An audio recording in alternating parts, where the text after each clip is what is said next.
Sabes o que eu apercebi há pouco tempo? Que eu sou muito melhor a escrever canções tristes do que felizes. I think it really, music becomes a soundtrack to your life. We want to put our heads on the pillow at night and be proud of what we did and go to sleep knowing we did what we love. Conversas com Essência Musical. Entrevistas na primeira pessoa com os teus artistas na tua rádio. Conhece a essência por detrás da música. A música desvendada no Heartbeat Music. Conversas com Essência Musical.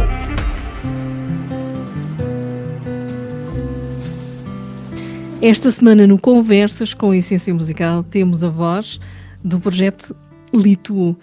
Olá Carlos, bem-vindo ao Conversas com Essência Musical.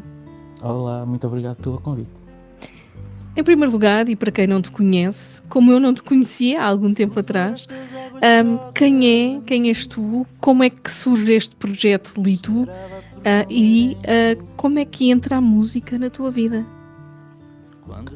Bom, a música, se calhar começamos por aí, entra na minha vida muito, muito cedo. Foi aos 6 anos, eu morava na Marinha Grande e os meus pais achavam... Aliás, a minha professora primária, antes dos meus pais, eu acho, percebeu que havia aqui qualquer coisa que tinha de passar pela música. E lembro-me dela dizer, ou a intenção dela era, o menino é para cantar. E punha-me a cantar em todas as festas que ela conseguia. E depois comecei a aprender a tocar piano, por essa idade, aos 6. E depois até aos 15, estive sempre com o piano, depois veio a guitarra e aquelas bandas de garagem, aquela coisa mais ou menos que muita gente passa, que as bandas de garagem, e aprender com isso, a crescer com isso. A certa altura tive uma banda que saltou um bocadinho da garagem, que se chamava, porque já não existe, Karuma, e então, pronto, em 2011, tocámos bastante, gravámos um disco e foi muito interessante conseguir perceber que a música pode fazer parte da minha vida, não só como hobby, mas como a minha profissão. E começou aí. E depois em 2017 lançámos outro álbum, que não correu tão bem como o primeiro. E depois as coisas acabam, porque é assim que acontece, as pessoas crescem e eu tenho muitas fases na minha vida em que descamo, a pele cai e cresce outra pele e desde sempre que isso me acontece. E essa fase também foi uma coisa assim, que depois acabou. Depois vim para Lisboa trabalhar num projeto que se chama Música nos Hospitais, do qual eu gosto muito e ainda hoje trabalho há 8 anos lá. E entretanto tive uma relação que revelou-se muito catastrófica. Eu entretanto pensava que não ia gravar mais porque basicamente não tinha nada para dizer ao mundo, e eu acredito que um músico é um músico ou um músico é compositor e criador até ter alguma coisa para dizer. Se não tem nada para dizer, pode continuar a ser músico, mas não é preciso acrescentar ruído ao mundo. E entretanto eu percebi que tinha alguma coisa para dizer por uma questão de sobrevivência. Foi uma relação super, super tóxica, foi uma coisa muito destruidora na minha vida, e então por sobrevivência eu tive que fazer isto. É um álbum com muita dor, o álbum ainda não saiu totalmente, ainda só saiu um single, provavelmente 2 quando isto for para o ar. Mas é um álbum que tem é uma catarse, né? É um álbum muito importante para mim, porque eu estava a segurar as coisas na garganta e a certa altura eu percebi que isto não pode ser, porque eu não estou a conseguir ter respostas para resolver isto, e como sempre a música e a arte salva. Neste caso foi a mesma coisa, a música salvou-me outra vez. Durante muito tempo estava aqui um buraco mesmo complicado. E não disseste quem é o Carlos. Queremos saber de onde é que vens. O Carlos vem da Marinha Grande e depois teve uma vida muito atípica, porque eu fui estudar porque achava que tinha que estudar, porque na altura era assim. Então agora vais para a faculdade fazer o quê? Não faço ideia, mas na altura pareceu-me que publicidade e marketing era uma boa ideia. Não foi uma boa ideia. E depois fui estudar som e produção de som na ETIC, e depois fui estudar som e imagem para as Caldas da Rainha. Então estive assim aos saltos em várias cidades. Depois fui morar para Leiria. Aconteceram muitas coisas, não consigo agora elencar. a minha vida toda, mas andei sempre aos saltos até parar aqui em Lisboa, que não, se calhar não é o último poiso, mas por agora é aqui. Falaste há pouco que vem aí outro single, não é? Neste momento tens o Sulfuraste a rodar, inclusive na nossa rádio, já cá está no Airplay. O que é que tu que vais fazer nos próximos tempos, para além deste lançamento? Vamos ver o que é que vai acontecer. Não tenho muita certeza. O que está a acontecer neste momento é que estamos a preparar os concertos que, entretanto, vão acontecer durante este ano, mas mais para o final do ano, porque, entretanto, desde que eu saí do mundo da música e agora estou outra vez, percebi que houve muitas coisas que mudaram. E uma delas é a programação de concertos, é com uma antecipação que eu não estava à espera. Quase um ano, às vezes. Então, estamos a ensaiar, tenho a banda que gravou comigo o álbum, algumas pessoas não, mas o núcleo duro que gravou comigo o álbum está comigo, que é maravilhoso porque são pessoas muito perto do meu coração, então não podia ser de outra maneira. Entretanto, também se aprende com a experiência que é muito importante que as pessoas que vão trabalhar contigo e vão para a estrada eventualmente contigo sejam pessoas que tu amas e pessoas que estejam perto do teu coração, e é o caso. Estamos a ensaiar para fazer um espetáculo, montar um concerto. Isso é o mais importante que estamos a fazer. Entretanto, há outras músicas que vão surgindo, mas lá mais para a frente. Bem, chegou a hora de começarmos o Conversas com a essência musical propriamente dito. E começamos pelo início, pela criação. Como é que funciona o teu processo criativo? Normalmente isto vocês retratam como sendo um caos, um processo caótico, à sua maneira, não é? Cada um tem o seu processo diferenciado. Como é que é o teu? É assim uma coisa muito complexa? Fazes sozinho, acompanhado? A letra surge ao mesmo tempo que a melodia, separado?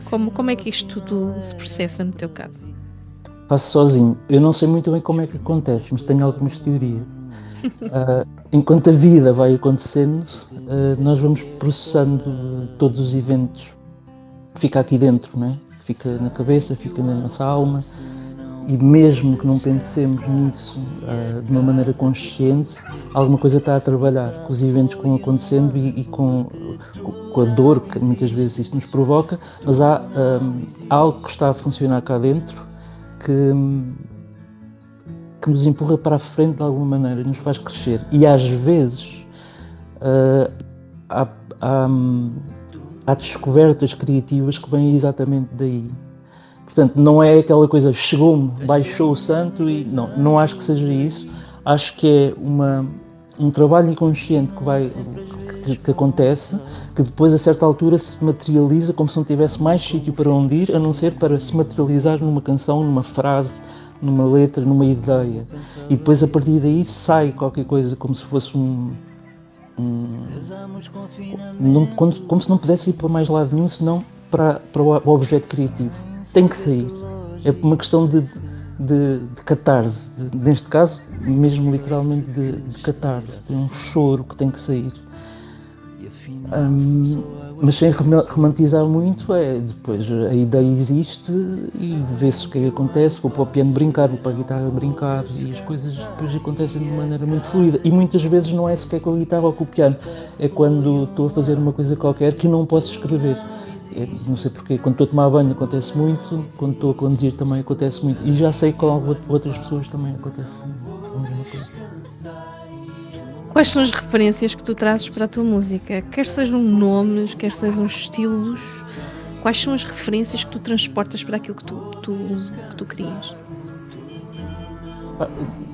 O que eu posso dizer, mas eu não sei se isso é de uma forma muito direta, mas quando eu descobri música, que a música podia ser uma coisa mais do que entertainment, foi para aí aos 13, que se eu me lembro, eu ouvia muito. Era uma coisa estranhíssima, porque era Frank Sinatra de um lado, Janis Joplin do outro, Elis Regina, quando entrou na minha vida, foi explosiva, ainda hoje está na minha vida de uma maneira muito presente. Elis Regina é uma referência, de facto. Elis Regina é provavelmente a minha maior referência a todos os níveis, como vida, como cantora, como autenticidade que ela sempre demonstrou em tudo o que ela fazia. É uma referência. E muitas vezes, quando agora não sei como é que vai ser, porque eu não estou em palco há muito tempo, mas de antes, quando ficava muito nervoso, antes de entrar em palco, rezava a Santa Elis Regina para me ajudar. Então é a minha maior referência. Falemos na música enquanto algo que nos ajuda no processo de cura. E isto acaba por tornar a música terapêutica, quer seja para o artista que a concretiza, como para quem a ouve. Como é que tu sentes este processo de cura? É exatamente isso. É por uma questão de sobrevivência e de necessidade.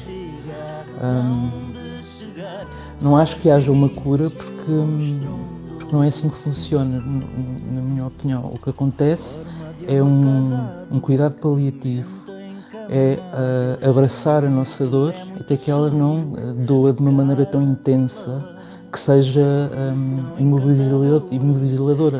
Isto não sei dizer esta palavra, mas que não nos imobilize.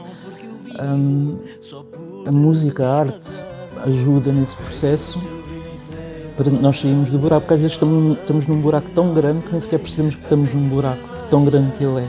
E a música vai e resgata, vai-nos resgatando.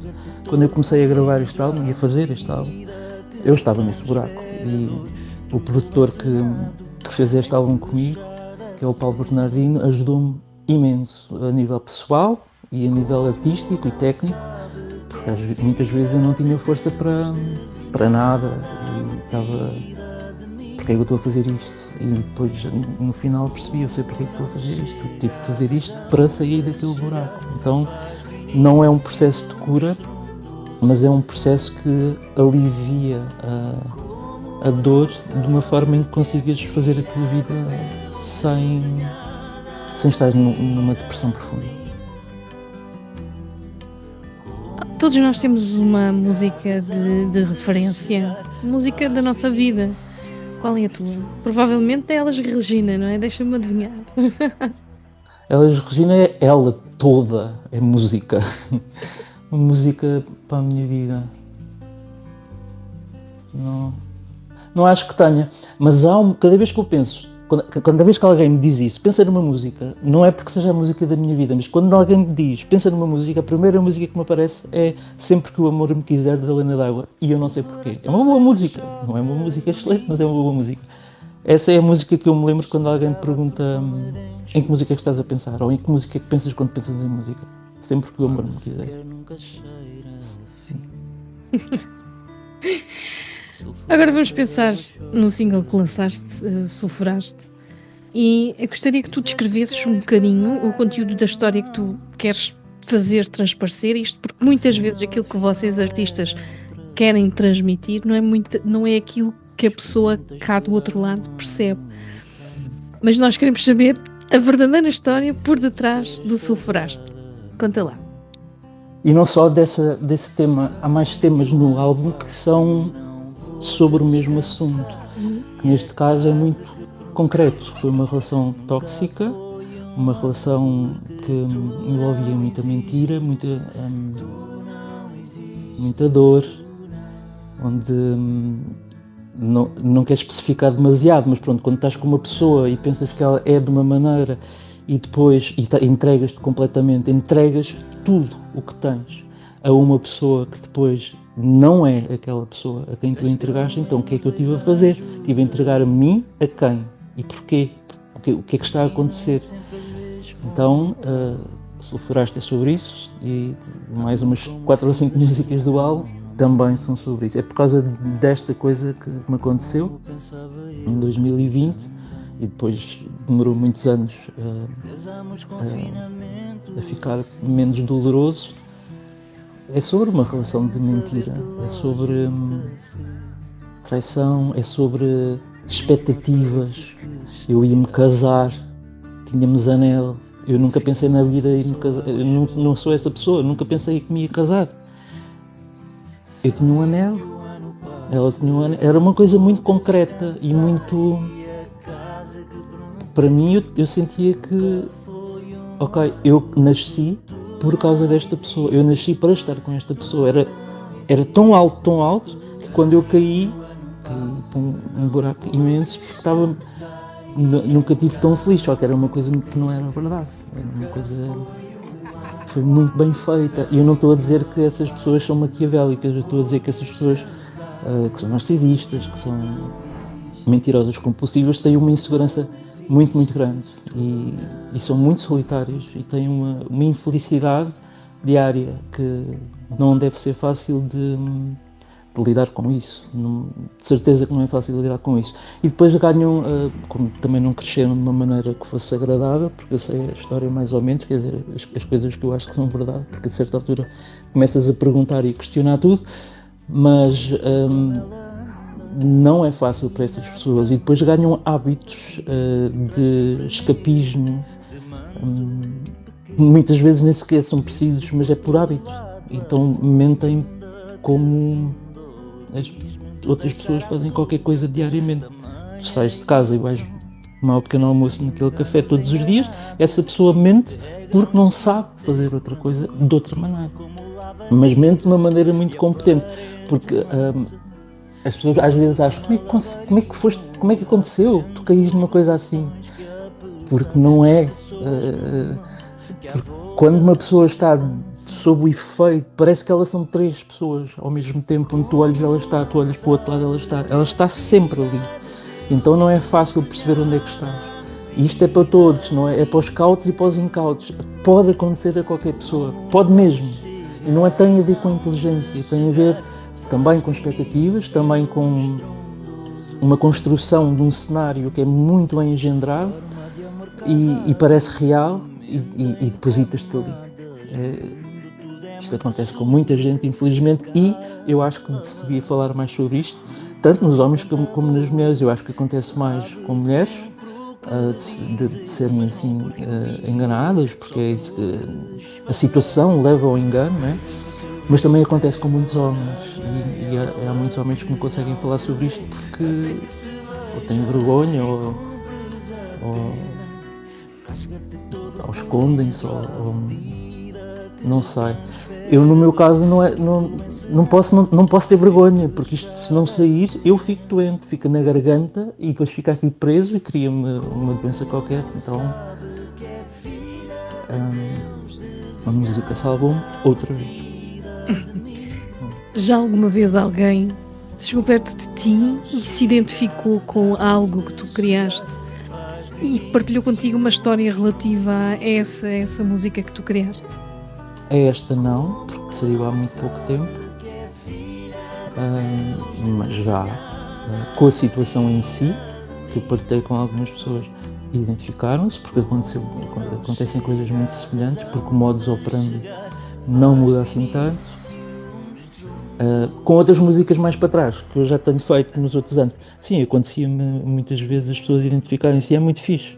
Esse reconhecimento humano de, ok, isto acontece a muitas pessoas, seja o que for. E isto, sobre o que este álbum trata, acontece a muitas pessoas, que eu na altura estava na maior, não se pode dizer as neiras aqui, mas pronto, estava muito mal. Eu fui procurar grupos de apoio, que há muitos grupos de apoio online. Faço terapia, mas faço terapia e tenho que fazer terapia. É muito importante fazer terapia para mim. E com a terapeuta que eu tenho, então é super bom. Mas os grupos de apoio que eu encontrei online, há muita gente a sofrer com isto. E há coisas escabrosas que acontecem. É incrível, mesmo incrível. E as pessoas têm vergonha porque, lá está, encontram-se numa situação que nunca pensavam que ia acontecer com elas. E depois às vezes são julgadas. E há coisas mesmo incríveis que eu ouvi nesses grupos de apoio. E fica, uau! Como é que é possível estas coisas acontecerem?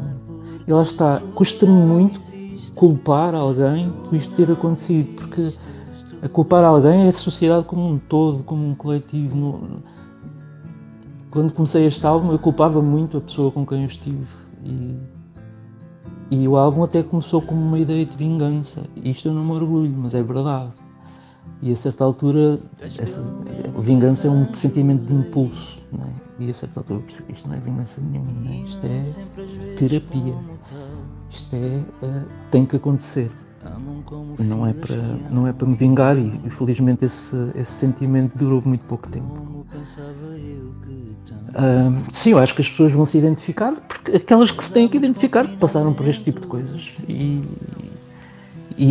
acho que pode ser fixe perceber, ok, pode haver um caminho para sair daqui. E há pessoas que vivem 10 anos, 20 anos numa coisa assim, que eu nem sequer imagino. Eu estive a penar, vamos dizer assim, 4 anos, quase 4 anos, que é para mim muito.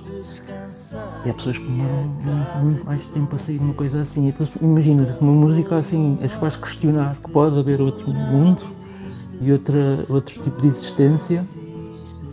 Eu acho que é bom. Eu acho que é sempre bom quando a música te faz questionar as tuas escolhas. Sempre. A música ou qualquer coisa. Imagina-te num mundo onde eras privado de música. Vamos-te colocar num cenário de um país dominado pelos talibã, por exemplo, em que eles simplesmente, em alguns países do Médio Oriente, bloquearam a música, portanto, eliminaram a música da vida das pessoas e há pessoas que não podem ouvir, não podem cantar, não podem sequer ter um instrumento musical em casa. Como é que te sentirias num cenário destes? Mutilado. Isso não é normal, isso não é natural. Nós, desde sempre, somos música, somos vibração, somos som. E então a música pode ser considerada uma conjugação de sons organizados e tal. A música é muito mais do que isso. Nós somos música, na nossa essência, quer dizer. E a música toca-nos de uma maneira fisiológica até. Há uns estudos, fica um bocadinho técnico, mas há uns estudos que têm a ver com as frequências, como é que influenciam a nossa fisiologia, porque nós somos feitos de água também, e a música tem influência na água, algumas frequências têm. Então a música, isso não é, esse cenário que me apresentas não é fácil de imaginar, eu não consigo imaginar isso, mas acho que haveria sempre uma maneira de contornar isso de alguma forma.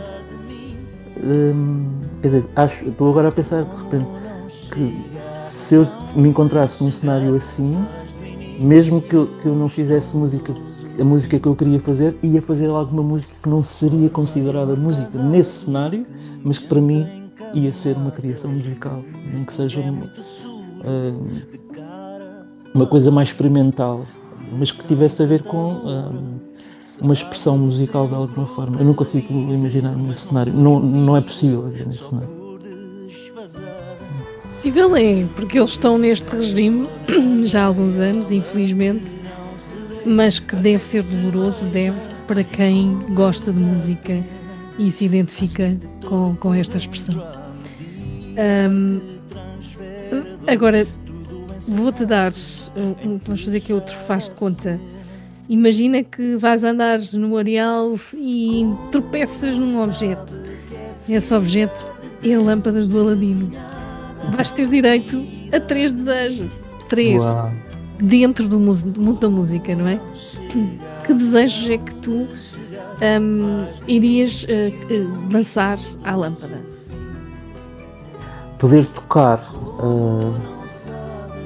com as pessoas de quem eu gosto, isso é um desejo que, parecendo que não, para mim é muito importante, porque faz toda a diferença trabalhar com pessoas que gostas mesmo muito.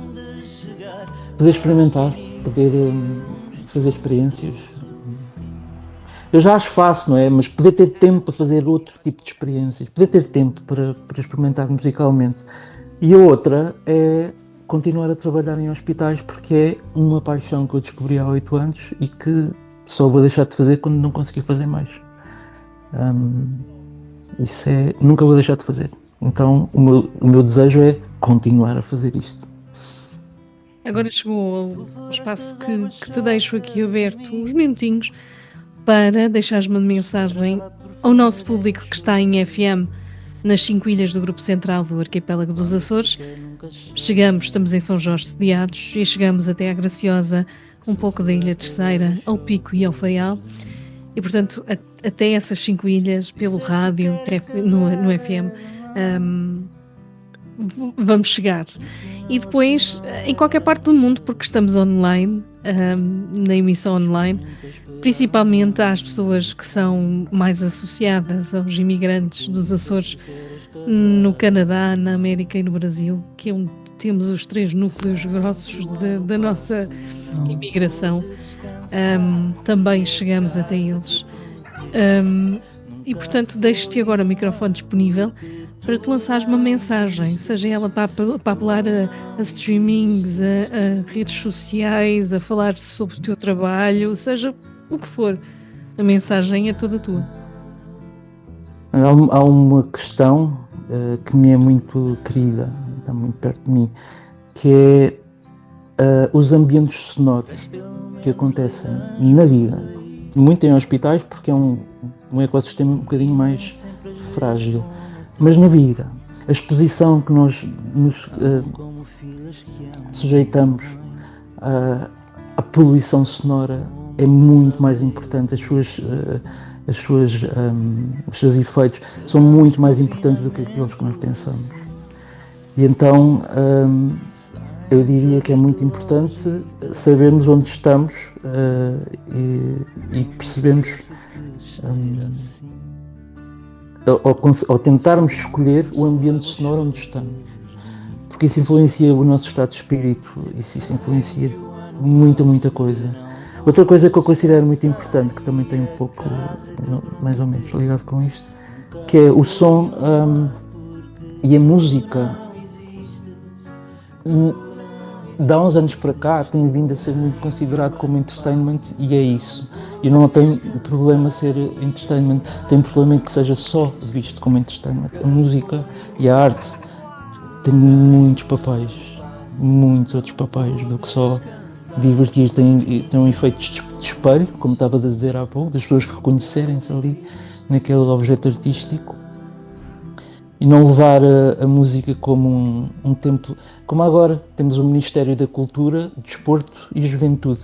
É como se fosse o Ministério dos Tempos Livres, quer dizer, isto é renegar a importância da cultura de um povo. A cultura de um povo é basicamente tudo. Evidentemente tem que haver os alicerces à volta, mas a cultura é um povo. Então, ok, vão aí cantar com o Tony Carreira e não sei o quê, mas há outras coisas, e há coisas que são muito importantes que fazem-nos questionar e fazem-nos perceber a vida de uma maneira que seja mais plena e mais inteira, mais cheia. Mas pronto, eu não quero evangelizar ninguém. Isto é uma das coisas que eu penso no ambiente sonoro, e levar a música de uma maneira um bocadinho mais séria e sem ser só animação cultural. Mais alguma coisa queiras deixar aos nossos ouvintes enquanto mensagem? Não, muito obrigado pelo convite e por esta conversa muito agradável. Obrigada a nós, Carlos, que o teu projeto Litu seja promissor e que realmente vejas frutos serem produzidos nos próximos tempos no mundo da música. Muito obrigado. Do que mente em camadas de mundo, tudo é muito sujo, de cara lavada, de tão encantadora, sabe sempre o que dizer, mas não porque o vive, só por desfazer. Pega no teu brilho em céu, na gaiola que não se vê, até que se veja e cumpres a pena. Rasga-te todo por dentro à medida que transfere a dor, tudo encenado em fechada cena.